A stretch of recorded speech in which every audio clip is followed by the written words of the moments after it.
Hey everybody, welcome back to another episode of Card Talk, a podcast where we spend a little bit of time talking about cards from Lord of the Rings card game. I'm your host, Dave Walsh. And I'm Ted Bannock, and I love talking about cards with Card Talk. That's why I'm here. We're here to talk about cards. Our other host, Grant Thompson, is riding along with someone that isn't us. He's along for a different ride. He's along for a different ride. Yeah. Yep. But we're back. We're gonna talk about some cards today, and we're also going to thank our patrons. Oh, I didn't have to say anything this time. I got you. I know. you, Dave. Yeah, I know. You would normally get me. I just like giving you time. So, again, we always love to thank our patrons because our patrons are the people who continue to make the machine work. Without you guys, the lights turn off and we can't continue to do this. So we appreciate you guys. So I'd like to thank personally David, Daniel, Jason, Joseph, Justin, Kyle, Lewis, Mike, Dominic, Phil, Rob, Robert, Russ, and Sean. I think in one of the previous episodes I said, hey, find me on Facebook, become my friend. I want to get to know you guys. You guys do an awesome thing for me, and Ted and Grant. Become a friend of mine, and we'll hang out a little bit digitally. Maybe we can get a game on Octagon. However it works out, but we're a friendly bunch. We appreciate all the feedbacks and comments that everyone contributes to, and connect with us. It'd be a pleasure to talk to everyone. Yeah. However much I would love to talk about cards. Patrons. We're here to talk about cards. Yeah, we're here to talk about cards. So, do you think you have the power to talk about the next card that we're going to talk about today? Well, I'd say that the Earth is very powerful in nature, and I try to embody that power when I talk about cards. I put you on the spot there. Yeah, and the earth moves under my feet. Okay.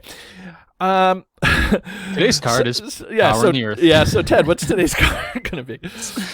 It's power in the earth. I'm just gonna try to recite it from memory. This core set card. It's a one cost spirit attachments. I believe it just says attached to. I think does it say any location? I think it's just attached to any location. Close. It says attached to a location, not a location. Any location. Yes. And the attached location gets -1 threat. Right. There's one other keyword that it has. What did I miss? It's got the condition keyword. So, it's a condition keyword. Okay. So that means you can discard it off from play with your Miner of the Iron Hills. I got you. Right. You bring Elrond out, you can lose. You can lose power. He can manipulate the power in the earth by discarding it. Right. But I guess let's get into it. I guess is there a reason why you would want to? Like, that's an attachment you control. So one of the things that can happen, I guess, is if you pull out one of those treachery cards that says discard an attachment you control, this may be a good target for that. Maybe the only thing that it's good for, but funny thing about this card is my little spiel is always about that. Every card has a use type of thing, and that birthed from an episode of Cardboard of the Rings I was on, and this card was like what started it. Right. It's a throwback, right? It's a throwback. Yeah. So check out that episode because it's really funny. We had this really long. I felt like almost too long of a conversation because I was like dying defending this card, and we talked about it for like 20 minutes or so or longer, just about power in the earth. And we're doing that again today on Card Talk. Right. So thanks for coming along, everyone. And just in case you want to know, that's episode 71 on the Cardboard of the Rings podcast. Feel free to check it out. Yeah. I think the title of the episode is Bike Spokes. Yeah, and this is like the Bike Spokes card. Yeah, and actually, it doesn't have to be. I think that this is part of those part of these cards that have found a little bit of new life as the card pool has grown. Back when you were on Cardboard of the Rings episode 71, we didn't have the Haldan deck that was out there that relies on location attachments to help grease that wheel. And so this is a location attachment. It's not the best, but it's definitely a location attachment, and it's pseudo questing, right? I mean, it's not actual questing, but it's pseudo questing every round, so it's not horrible, right? Ted? Yep. Yep. Should we ring this guy? I will admit that it does have trouble finding deck space with the card pool being so big. Right. It's certainly been overshadowed by a lot of other cards. And it's most you're right. The most relevant thing it's become is Haldan breathed some new life into it. And even then it fights for deck space. I think potentially in multiplayer, I think it's got some of the best application, because in a 4-player game, locations can rack up pretty quickly. Mm-hmm. I think is its biggest use, and it's only one resource, and you're gaining an extra willpower for that turn, and then if you were someone else, probably the person is playing Haldan, you're going to get Haldan's action advantage and a card off of it. So for one resource to get all that is efficient. Yeah, and I think that there's a sweet spot when you're talking about what this card does, lowering the threat of a location.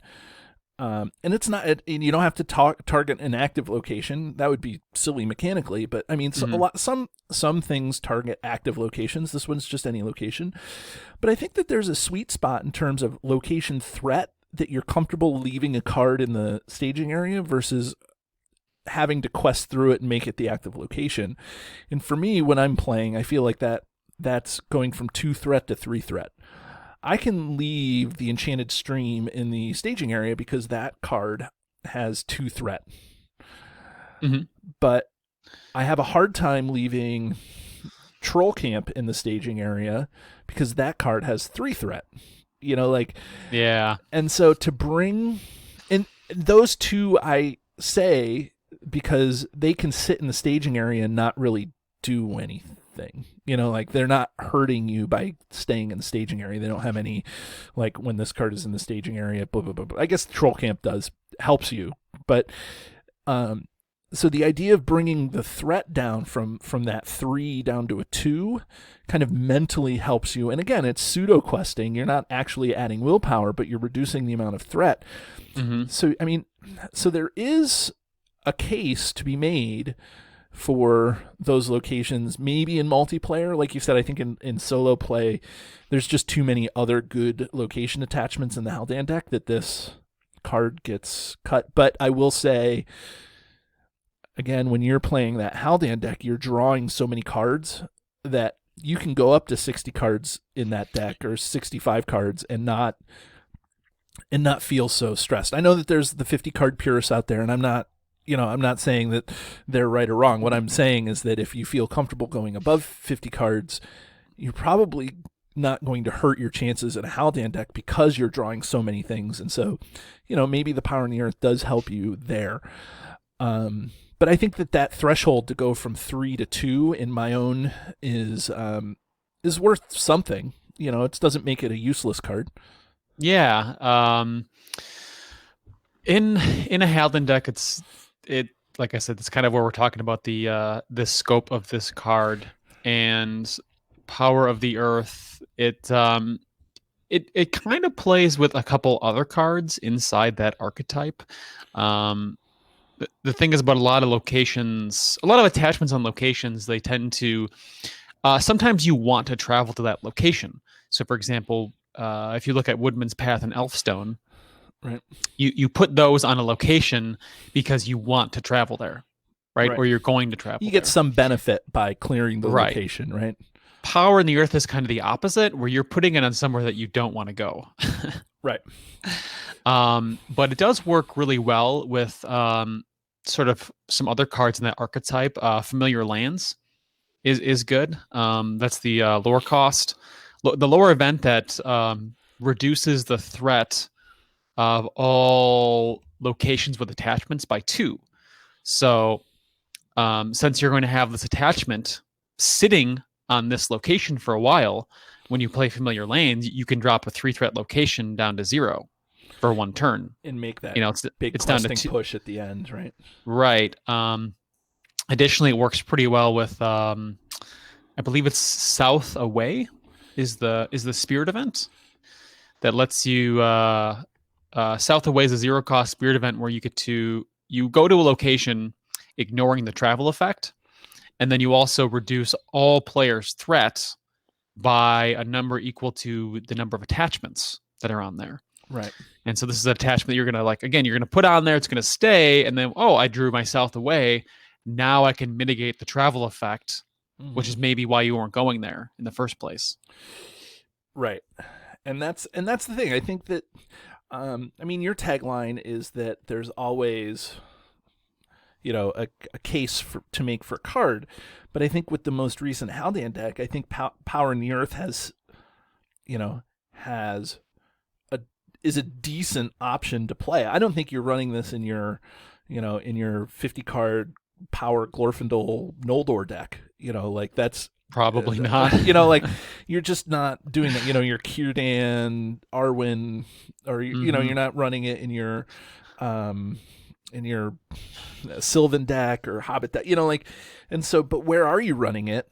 Well, you're running it in the Haldan deck probably, unless you have a limited card pool.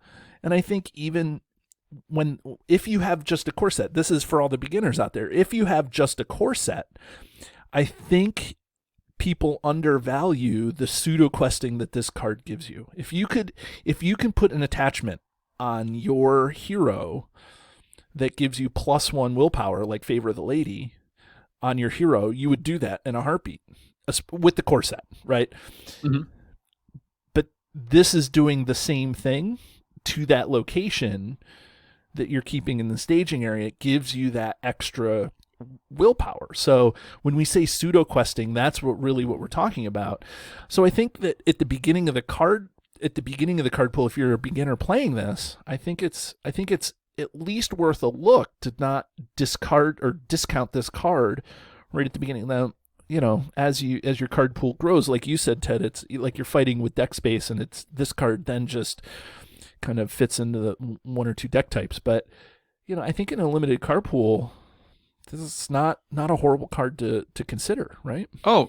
Certainly. Yeah, there's going to be. I think it shines more in certain scenarios. Some of which I can't recall off the top of my head, but there are some location-heavy scenarios. Emin Muil at the very beginning has locations, and Hunt for Gollum has locations that you just can't explore all the time. They're even in a more recent cycle, like Ered Mithrin, you have quests like Ghost of Framsburg, which spawns locations. Right. And on a second stage, or you take a threat raise, I think is the option. Right. And so does what's the other name of the dragon quest? A King's Quest? There's the King's Quest, there's the Withered Heath, there's the King's Quest. The one with Rogar's Hill, Fire in the Night, and then there's Mount Gudabad, or the Dragon Quest. Okay. Yeah. King's Quest is it's location heavy, and some of the locations in there have 4 threat. Right.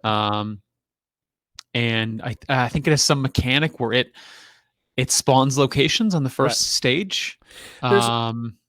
There's a lot of that even in the most recent cycle. There's locations like Side Street, which was part of the deluxe box. So again, if you're a beginner, the deluxe box is then used. Those encounter sets are then used over and over again through the cycle. So like Side Street, I think when you play Side Street, when you make it the active location, you have to discard cards until you find another location, and it spawns a location. It replaces itself, and so it's like those sorts of mechanics in the encounter deck. Like, ugh.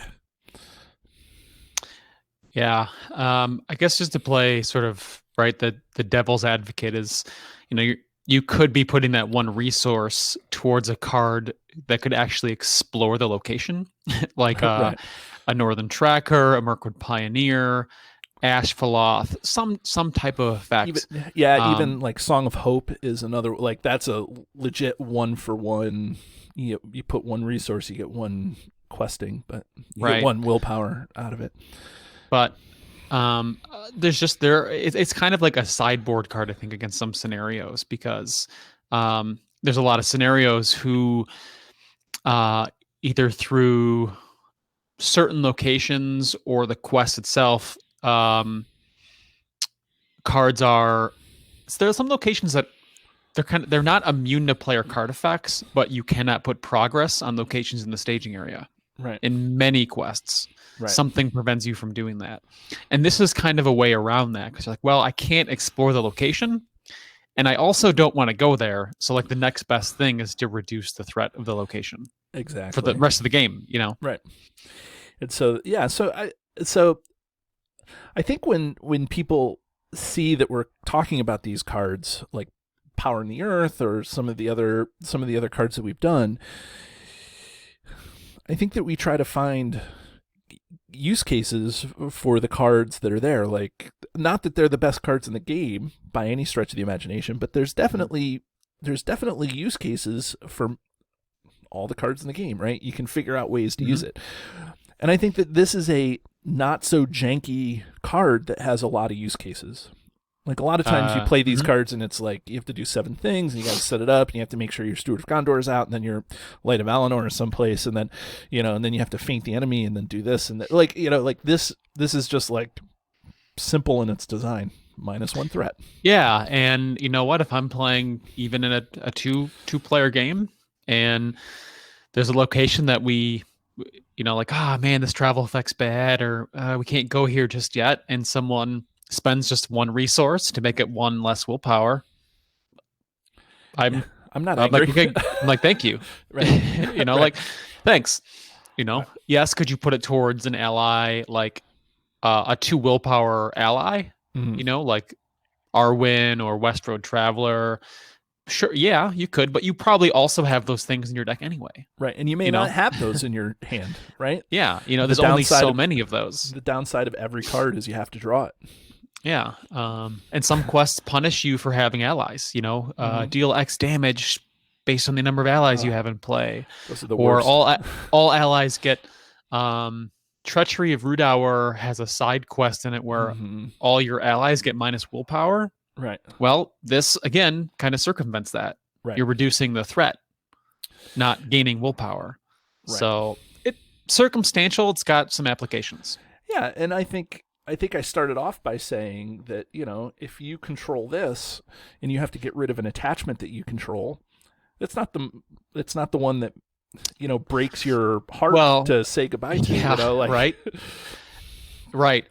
If you have to discard an attachment you control and you have Steward of Gondor and a Power in the Earth, guess how much value that Power in the Earth really has, right? Like, it just spared your Steward of Gondor. Right. And that's a case for using a lot of so attachments, Yeah.